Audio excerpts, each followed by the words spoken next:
உலகத் தமிழ் பண்பாட்டு மையத்தின் 12ஆம் ஆண்டு விழா கோவை தனியார் கல்லூரியில் நடைபெற்றது. சிறப்பு விருந்தினராக நாடாளுமன்ற உறுப்பினர் தமிழச்சி தங்கபாண்டியன் பங்கேற்றார். இவ்விழாவில் பல்வேறு பிரிவுகளில் தமிழ் ஆளுமைகளுக்கு விருது வழங்கி கௌரவிக்கப்பட்டது.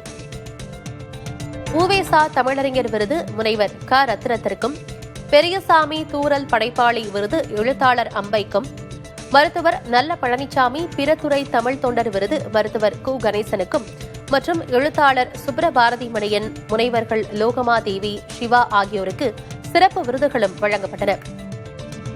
மேலும் இந்த விழாவில் முனைவர் மருதநாயகத்தின் சிரி பொயட் ஆஸ் அ ஸ்கல்ப்சர் என்ற ஆங்கில நூலும், மருத்துவர் செல்வராஜனின் உயிர்காப்பும் இன்றியமையா முதலுதவி வழிமுறைகளும் என்ற நூலும் வெளியிடப்பட்டன.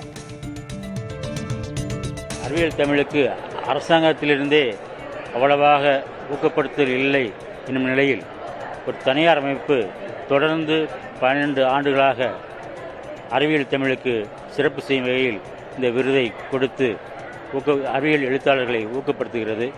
இந்த பண்பையும் மாண்பையும் நான் பாராட்டுகிறேன்.